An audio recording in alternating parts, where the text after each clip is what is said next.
দর্শক সবাইকে শুভেচ্ছা জানিয়ে শুরু করছি এনটিভির নিয়মিত সাপ্তাহিক আয়োজন অন্যরকম গল্প। বরাবরের মতোই আপনাদের সাথে আছি আমি নুসরাত ইসলাম। একসাথে পথ চলার সুবর্ণ জয়ন্তী পালন করলেন দেলোয়ার হোসেন ও রোকসানা পারভিন মাসুদ দম্পতি। ধুমধাম করে উদযাপন করলেন জীবনের এই ক্ষণটি। এই আয়োজনে উপস্থিত ছিলেন বন্ধু শুভানুধ্যায়ী। স্মৃতিময় 50-এর নানা দিক তুলে ধরেন তারা।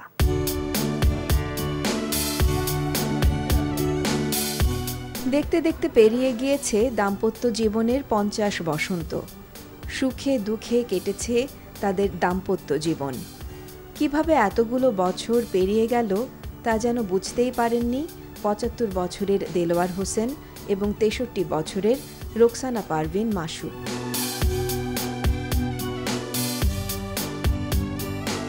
ঢাকা জেলার ধামরাই থানার কালামপুরের দেলোয়ার হোসেনের সাথে রাজধানীর মালিবাগের বাসিন্দা রোকসানা পারভিনের বিয়ে হয় 1975 সালের 14 সেপ্টেম্বর। বছর দুয়েক পর তাদের ঘর আলো করে আসে পুত্র সন্তান হোসাইন মোহাম্মদ রিয়াদ পিয়াল। মাত্র 20 বছরেই ক্যান্সারে আক্রান্ত হয়ে অকালে ঝরে যায় বিশ্ববিদ্যালয়ে পড়ুয়া সন্তানের জীবন। একমাত্র সন্তান হারানোর বেদনা নিয়েই পরস্পরকে আঁকড়ে ধরে বেঁচে আছেন এই দম্পতি। বার্ধক্যজনিত নানা রোগ ব্যাধিকে সঙ্গী করে দীর্ঘ এই দাম্পত্য জীবন একত্রে অতিবাহিত করার কৃতিত্ব এককভাবেই স্ত্রী রোকসানা পারভিনকে দিলেন দেলোয়ার হোসেন। আমি তখন বিশ্ববিদ্যালয়ের ফাইনাল ইয়ারের ছাত্র এমএসসি। আমার বন্ধুরা জোর করে এর সাথে বিয়ে ঠিক করে এবং সেইখান থেকেই বিয়ের উৎপত্তি। অনেক দেখতেছি যে অনেক বিচ্ছেদ হচ্ছে, কিন্তু তারপরও আমরা 50 বছর বিয়ের পূর্তি অনুষ্ঠান করতে যাচ্ছি। এটা আমাদের আসলে দুইজনেরই কৃতিত্ব। আমাদের মেইন কৃতিত্ব হচ্ছে ওয়াইফের। সে আমি বাইরে থাকলেও সহ্য করে, ঘরে থাকলেও সহ্য করে, বিভিন্ন জায়গায় রাত কাটালেও সে সহ্য করে। এটা হলো মূল জিনিস। কারণ সংসারে যদি সন্দেহ একবার সৃষ্টি হয়, সেই সন্দেহ টিকবে না। এটা চাকরি করুক, ব্যবসা করুক, যাই করুক, মেয়েদেরকে ধৈর্য ধরতে হবে এবং তাকে সংসারের প্রতি মনোযোগী হইতে হবে। আমি দেলোয়ারকে বলি যে আমি যদি মরে যাই, তুমি যদি আমার টাকা বেঁচে থাকো, সবচেয়ে বেশি কান্না করবা তুমি। ছোট ছিলেন, আমার যখন বিয়ে হয়েছে আমি দাম্পত্য জীবন সম্বন্ধে কিছু জানতাম না। দেলোয়ারের অসম ধৈর্য, সে আমাকে অনেক টাইম দিচ্ছে। সে আমাকে গোসল করাই দিচ্ছে। আমার অনেক বড় বড় চুল ছিল, আগে আম্মা মাথা শ্যাম্পু করে দিচ্ছে, তারপরে বড় বোন দিছে, তারপরে ভাবি দিছে, বিয়ের পরে দেলোয়ার দিচ্ছে শ্যাম্পু করে।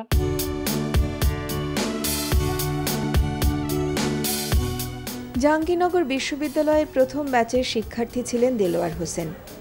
বিবাহ বার্ষিকের সুবর্ণ জয়ন্তীতে তাদের শুভেচ্ছা জানাতে হাজির হয়েছিলেন শুভানুধ্যায়ীরা। এটা আমাদের জন্য একটা উদাহরণ নিঃসন্দেহেই, যে আমাদের বড় ভাই আমার কলেজ, স্কুল, ইউনিভার্সিটিতে 1 বছরের সিনিয়র দেলোয়ার ভাই, তার বিবাহ বার্ষিকীর 50 বছর আজকে। এটা কিন্তু চারটিখানি কথা নয়। এই যে দীর্ঘদিন একটা মানুষ দুজনকে আঁকড়ে ধরে রেখেছে, এটা আমাদের জন্য একটা বিরল দৃষ্টান্ত। এবং আজকের দিনে আমাদের শিক্ষিত ছেলে মেয়েদের মধ্যে বেশি, অশিক্ষিতর মধ্যেও আছে। এই বিবাহ বিচ্ছেদটা, প্রেম করে বিয়ে হবে, কয়েকদিন পরে অধিকাংশ ঘরে দেখা যাবে বিচ্ছেদ আর বিচ্ছেদ, অশান্তি আর অশান্তি। আমার মনে হয় এটা আমাদের স্মরণীয় এবং অনুকরণীয় হয়ে থাকা দরকার, যে দেলোয়ার ভাই এবং তার সহধর্মিনী এই যে 50টি বছর সুন্দরভাবে একত্র থেকে গেল, আমাদের বাঙালি জাতি, বাংলাদেশের ছেলে মেয়েদেরকে এর থেকে অনুপ্রাণিত হওয়া দরকার। আসলে আজকে একটা অবাক হওয়ার দিন। আমি তো আমার পেশাগত অভিজ্ঞতায় যেরকম র্যান্ডম বিয়ে বিচ্ছেদ দেখছি, আজকে আমি যেই প্রোগ্রামে এসেছি এখানে দীর্ঘ 50 বছর, উনি আমার বড় ভাই, বিশ্ববিদ্যালয়ের বড় ভাই, ওনার নিঃসন্তান, কিন্তু তারা এত মানে আনন্দ মুখর তাদের দাম্পত্য জীবন। এবং তারা প্রায়শই, আমি বলবো প্রায় প্রতি বছরই তাদের এই যে ম্যারেজ অ্যানিভার্সারি পালন করেন আনন্দ মুখর, একটি উৎসব মুখর পরিবেশে সবাইকে দাওয়াত করে। এটা একটা অভাবনীয় বিষয়। আমি মনে করি যে এটা বাংলাদেশের সমাজ বাস্তবতায় বর্তমান প্রেক্ষাপটে এটা একটা অনুকরণীয় বিষয় এবং এক্সাম্পল দেওয়ার মতো বিষয়। ঐশ্বরিক একটি যে সম্পর্ক তাদের মধ্যে, আমার মনে হয় যে এটিই তাদেরকে দীর্ঘ 50 বছর এরকম সুখময়, আনন্দময় জীবন অতিবাহিত করার প্রেরণা জুগিয়েছে। এই আয়োজনে দাম্পত্য সম্পর্ককে মধুর আর টেকসই করতে এই দম্পতি ছড়ালেন মমতায় ঘেরা ভালোবাসা বিশ্বাস আর দায়িত্ববোধের বার্তা। 50 বছর পূর্তিতে এটাই ভাল লাগলো, আজকালকার যুগের ছেলে মেয়েদের বিয়েও হয় যত তাড়াতাড়ি, ভেঙেও যায়। এই ডিভোর্স যারা যদি কেউ এসে থাকেন তারা দেখলে বুঝতে পারবেন যে এদেরকে দেখে অনেক কিছু শেখার আমার অনেক কিছু উপলব্ধি হলো। এই আনন্দ ঘন মুহূর্তে এসে ভালো লাগছে যে 50তম বিবাহ বার্ষিকীতে এসে ভালো লাগছে। এটা আমাদের জেনারেশনের জন্য অনেক ইন্সপায়ার, কারণ এখন বিবাহ বিচ্ছেদের সংখ্যা দিন দিন বেড়েই চলছে। এই যুগে এই সময় এটা একটা মানে যুগোপযোগী দৃষ্টান্ত আমাদের সমাজে। মান অভিমান কাটিয়ে দেলোয়ার ও রোকসানা দম্পতি বিবাহিত জীবনের 50 বছর পূর্তিতে উৎসবে আসা নতুন প্রজন্মের সামনে তুলে ধরেন জীবনকে সাজানোর নানা অভিজ্ঞতা।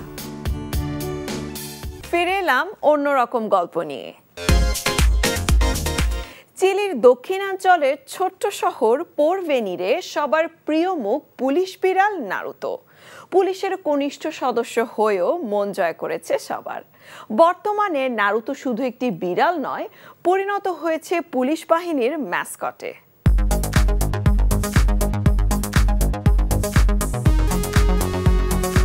চিলির দক্ষিণাঞ্চলের একটি ছোট্ট শহর পোরভেনিরে। এখানে সবার প্রিয় মুখ পুলিশ বিড়াল নারুতো। পুলিশের কনিষ্ঠ সদস্য হয়েও মন জয় করে নিয়েছে সবার।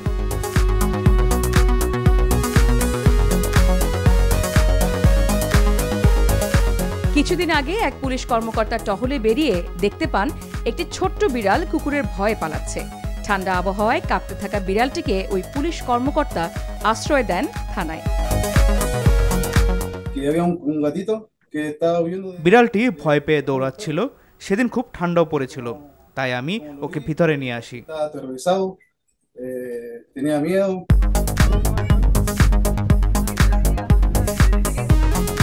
থানায় আশ্রয় পাওয়ার পর থেকেই নারুতো হয়ে ওঠে পুলিশের অঘোষিত সদস্য।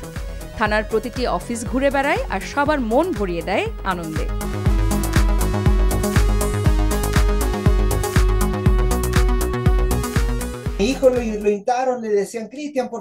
সে প্রতিটি অফিসে ঘুরে যায়। আমরা সবাই ওকে খুব পছন্দ করি। মানুষও বলে এটাকে ভাইরাল করে ফেলুন। তখনই ওর নাম হয় ক্যাটবিনেরো।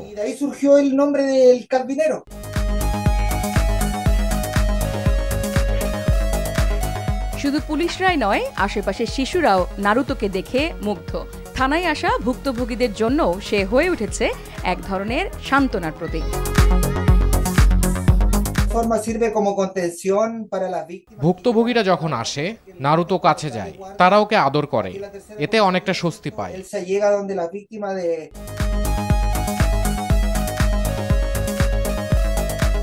চিলির ছোট্ট শহর পোরভেনিরে আজ নারুতো শুধু একটি বিড়াল নয়, পুলিশ বাহিনীর ম্যাসকট এবং মানুষের হৃদয়ের নায়কে পরিণত হয়েছে।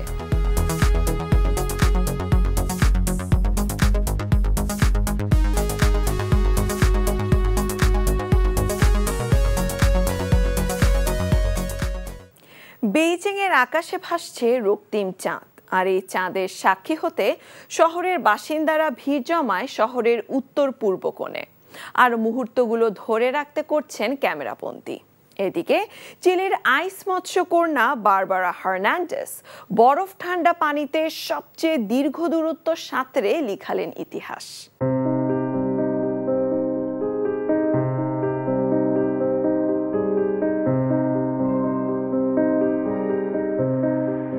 বিরল এক মহাজাতিক দৃশ্য দেখা গেল চীনের রাজধানী বেইজিংয়ে। ফরবিডেন সিটির ভোররাতের আকাশে দেখা মেলে বিরল ব্লাড মুন বা পূর্ণ চন্দ্রগ্রহণের রক্তিম চাঁদের অসাধারণ ঝলক।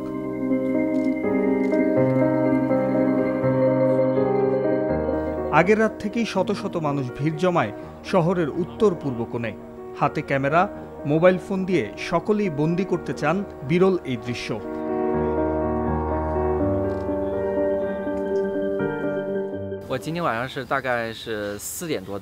আজ বিকেল 4টার দিকেই আমরা এখানে এসেছিলাম। অনেকেই দলবদ্ধ হয়ে ছবি তুলেছে, পরে আমরা সেই ছবি সবাইকে শেয়ার করব।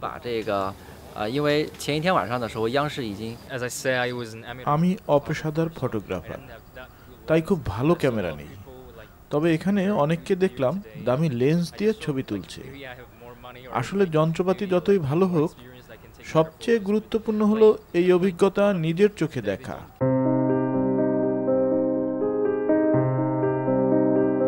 পৃথিবী, চাঁদ, সূর্য এক সরল রেখায় আসলে তৈরি হয় পূর্ণ চন্দ্রগ্রহণ। মনে রাখার মতো এক রাত কাটালো বেইজিংবাসী বিরল এই ব্লাড মুনের সাক্ষী হয়ে।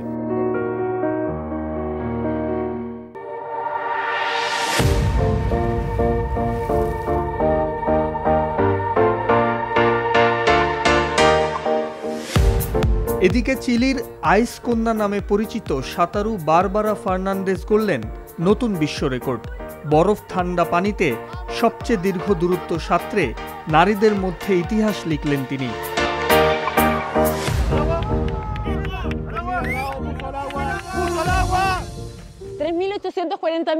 ৩,৮৪০ মিটার সাঁতার কেটেছি ৪.৫ ডিগ্রি সেলসিয়াস তাপমাত্রার হিম শীতল পানিতে।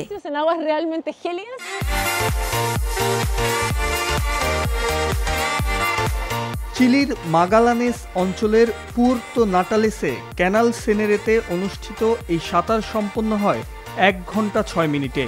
পানির গড় তাপমাত্রা ছিল মাত্র ৪.৫ ডিগ্রি সেলসিয়াস।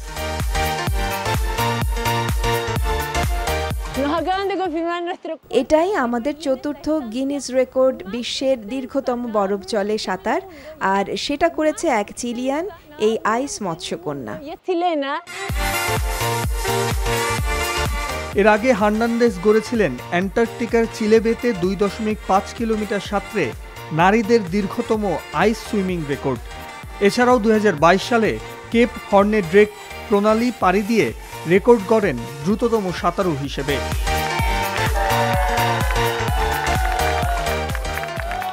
আর্জেন্টিনার বুয়েনোস এরিসে হয়ে গেল বিশ্বের অন্যতম মর্যাদাপূর্ণ ট্যাঙ্গো বিয়ে ফেস্টিভ্যাল অ্যান্ড ওয়ার্ল্ড চ্যাম্পিয়নশিপ। এদিকে চীনের অন্যতম ঐতিহ্যবাহী উৎসব মিড অটম ফেস্টিভ্যাল পালিত হবে অক্টোবরের প্রথম সপ্তাহে, যখন পূর্ণিমার চাঁদ থাকবে সবচেয়ে উজ্জ্বল। বিশ্বের বিভিন্ন জায়গায় ঘটে যাওয়া এমন চমকপ্রদ ঘটনা নিয়ে রয়েছে একটি প্রতিবেদন।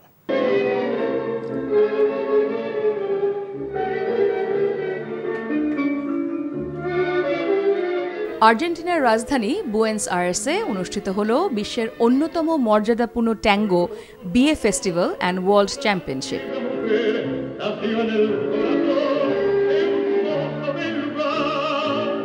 এবছরের স্যালন ক্যাটাগরির শিরোপা জিতেছেন স্থানীয় নৃত্যশিল্পী জুটি আলদানা সিলভেইরা ও দিয়েগো আর্তেগা।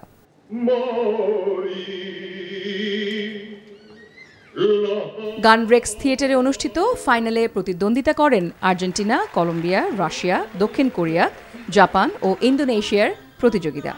হাজারো দর্শকের করতালিতে ঘোষণা করা হয় বিজয়ীদের নাম।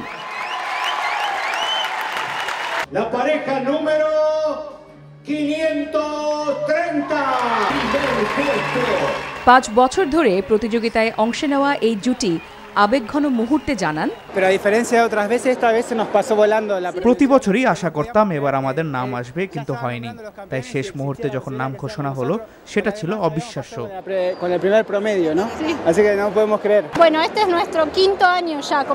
পুরস্কারের সময় এত দ্রুত কেটে গেল যে বিশ্বাসই হচ্ছিল না আমরাই বিশ্ব চ্যাম্পিয়ন হয়েছি।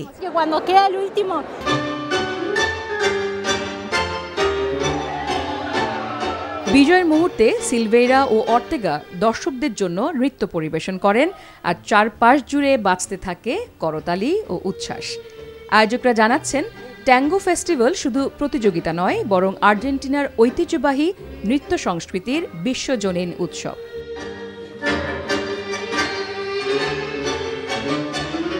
গেল মঙ্গলবার শেষ হয় এবারের আসর স্টেজ ক্যাটাগরির ফাইনাল ও বিশেষ পরিবেশনার মধ্য দিয়ে।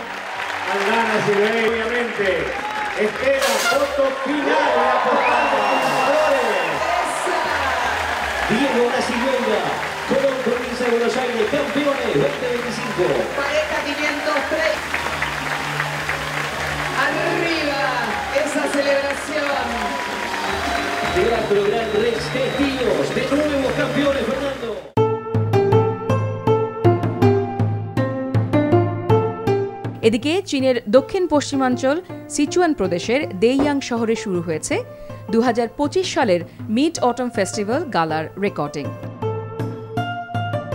অনুষ্ঠানটি আয়োজন করেছে রাষ্ট্রীয় সম্প্রচার সংস্থা চায়না মিডিয়া গ্রুপ।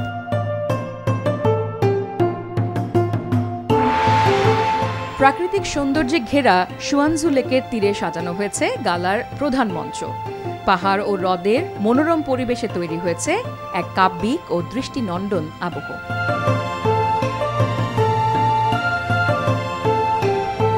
প্রতি বছরের মতো এবারও গালার আয়োজন 3 অধ্যায়ের কাঠামোয় সাজানো হয়েছে।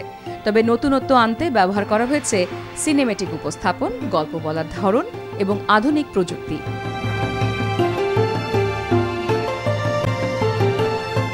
গালার নির্বাহী পরিচালক ডং জিংমিং জানিয়েছেন, গল্প ও সূক্ষ্ম উপস্থাপনার মাধ্যমে মানুষের আবেগ আর ভেতরের জগৎ ফুটিয়ে তোলাই তাদের মূল লক্ষ্য।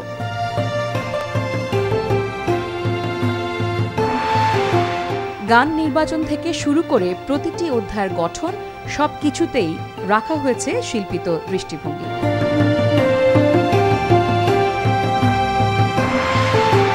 চন্দ্রপঞ্জিকা অনুযায়ী চীনের অন্যতম ঐতিহ্যবাহী উৎসব মিড অটম ফেস্টিভ্যাল পালিত হয় 8ম মাসের 15 তারিখে, যখন পূর্ণিমার চাঁদ সবচেয়ে উজ্জ্বল থাকে। এই দিনটি পারিবারিক মিলন ও পুনর্মিলনের প্রতীক। এবছর উৎসবটি উদযাপিত হবে 6 অক্টোবর।